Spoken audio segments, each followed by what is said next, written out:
Bueno, pues muchas gracias a todos vosotros por venir y gracias también, por supuesto, a Miquel, que es el artífice de este proyecto desde sus inicios, ¿no? El que lo puso en marcha, lo ha hecho rodar y lo ha ejecutado. O sea, y ese agradecimiento no es algo retórico, sino que realmente, visto el producto, visto el resultado, ha merecido realmente la pena, ¿no? Perdón, que se me ha olvidado una cosa y no puedo... Se me olvidaron mucha gente que tengo que dar las gracias, pero no se me puede olvidar a Javi, cuando has hablado del magnífico producto, a Javi Martín, que está por ahí, gran amigo, también compañero del barrio, y que es el diseñador y que ha hecho que todo, imágenes, textos, tengan este formato tan bonito y magnífico. Gracias, Javi.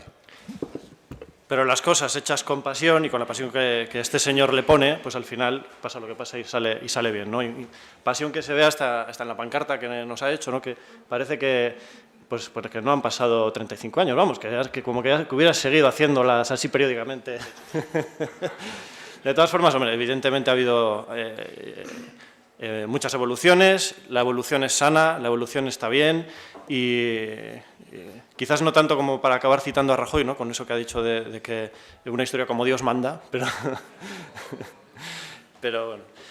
No, el libro, como decía, tiene una factura técnica fantástica y además es un libro que está en una edición prácticamente de lujo, pero a precio de camarada, ¿no? Como por 20 euros. Y luego los contenidos, como él adelantaba ya, pues también traslucen por una parte la pasión de las fotos de la época, de Miquel Alonso, ¿no? La pasión del testigo, y luego el desapasionamiento de los textos de Gaizka, que ha sido el principal autor de los mismos, y después de Santi Buruchaga y de Antonio, que ponen el broche inicial y final a ese texto.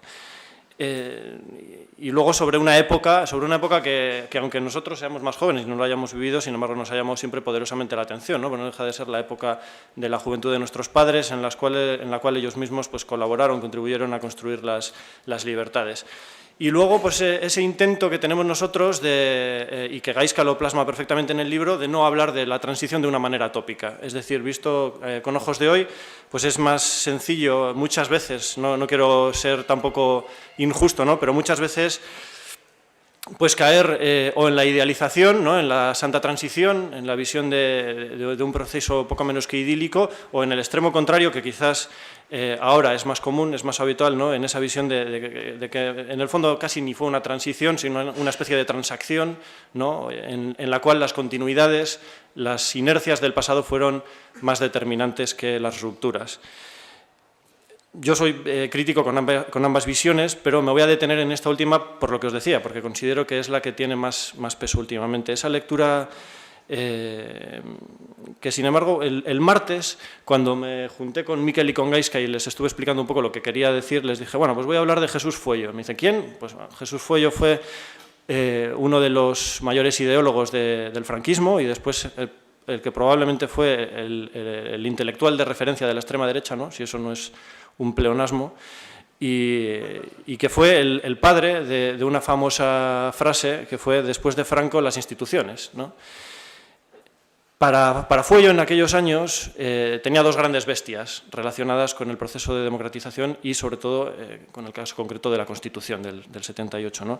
Que era por una parte la cuestión territorial, es decir, España se nos rompe, se disgrega la unidad, etcétera, ¿no? Desde una postura muy ultranacionalista española, y por otra parte decía, pero si nos vamos a centrar en esto, nos tenemos que centrar en la crítica de esto, en tanto no se despenalice el aborto, ¿no? La cuestión del aborto.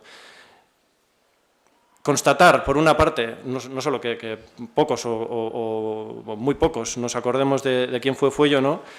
Pero al mismo tiempo que existieron, que tuvieron un peso específico importante en aquellos años, que salieron políticamente absolutamente derrotados y no solamente políticamente, sino que la sociedad española, la sociedad vasca, es algo absolutamente contrario en el momento presente a lo que él y sus secuaces pretendían, ¿no? En el aspecto territorial quería traer las palabras de Juan Pablo Fusi en un capítulo en el cual dice que en 2000, por supuesto esto valdría también para el momento presente, para 2015, 20 años después de su constitución, Euskadi era desde cualquier perspectiva una de las regiones que gozaban de mayor autonomía política en toda Europa. Y en el otro aspecto, en el que mencionaba, más relacionado con el feminismo, ¿no? Con la cuestión del aborto y demás, que me recordaba lo que Santi Burruchaga menciona en el epílogo, ¿no? Sobre que la suya fue la transición de las trencas y de las feministas, etcétera, pues ahí evidentemente las evoluciones también fueron dificultosas. En el año 85 está esa primera ley que despenaliza en la práctica el aborto, aunque sobre el papel oficialmente fuera solo en 3 supuestos, y después en el 2010 la ley de plazos, ¿no? En 1981, os traigo algunas encuestas que saqué en su momento en la tesis, el 33% de los españoles consideraba que el divorcio era una cosa absolutamente injustificable. El 57% lo consideraba para el caso del aborto y el 66% en relación con la homosexualidad, es decir, que no se podía justificar bajo ninguna circunstancia desde una perspectiva moral, ¿no? Justo hoy salía una encuesta en La Vanguardia que saca datos de un estudio que se hizo hace un par de años, pero oportunamente aprovechando ese 40-40 que decía Miquel antes, ¿no? De los 40 años de dictadura y después 40 años después de la muerte de Franco, pues la han publicado. Y dice que España es el 7º país de los 40 integrados en el estudio que considera moralmente aceptable el divorcio, por encima de otros países como Italia, Francia, Reino Unido, Estados Unidos o Australia. Es el 5º país en el cual el aborto se considera moralmente aceptable y el 2º, tras la República Checa, en el cual se considera lo propio, en este caso en relación con la homosexualidad, ¿no? Este libro, entre otras muchas cosas, también trata de estos aspectos, de los movimientos feministas, de gays y lesbianas, de muchos otros movimientos sociales. Trata sobre todo de gente en la calle, de gente que pretendía recuperar la calle, ¿no? Por aquello de la calle es nuestra, ¿no? La calle no de la extrema izquierda, como dice Miquel en su introducción, sino de todos. Y en el fondo una generación y unos años interesantes, ¿no? Unos años, como decía antes, los de la juventud de nuestros padres. Ahora, en el fondo, también nos tocan otros tiempos turbulentos, otros tiempos difíciles, pero otros tiempos diferentes. La transición, se mire desde el prisma que se mire, ya acabó hace más de 30 años en cualquier caso, ¿no? Y la transición suponía sobre todo la democratización, ¿no? No una suerte de a partir de aquí, bueno, pues vamos a buscar la solución a todos los problemas, etcétera, no, sino la democratización tanto de las costumbres como de las instituciones, por supuesto. Y después decir que los problemas actuales, ¿no? Solo se relacionan parcialmente, en todo caso, con la propia naturaleza de la transición. Del mismo modo que Portugal, que acabó con su dictadura, en este caso, mediante una revolución, pues no se puede decir que esté precisamente en el momento presente mucho mejor que nosotros. En el caso de Gaizka no puedo ser objetivo porque es amigo, es compañero, desde hace muchos años hemos compartido un montón de peripecias y no solamente de trabajos publicados juntos, pero bueno, él es un historiador, a pesar de ser muy joven, es un historiador muy reconocido ya.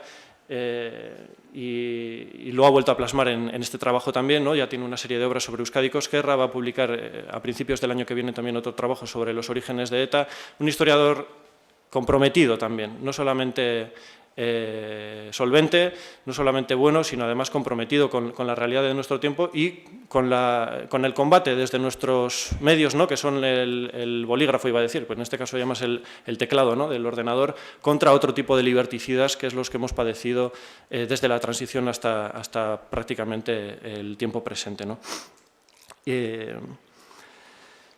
Y poco más, ya para terminar y ceder la palabra a los verdaderos protagonistas, decir que, como subrayan Antonio y Santi en sus capítulos, con absoluta honestidad, ellos y su experiencia como revolucionarios de izquierda radical, ¿no?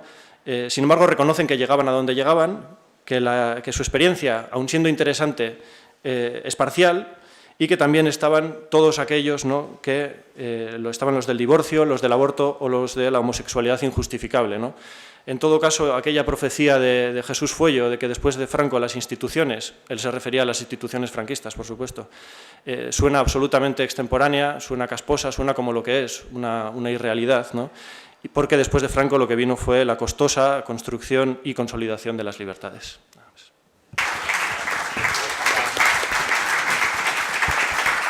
Bueno, Racha León, buenas tardes a todos.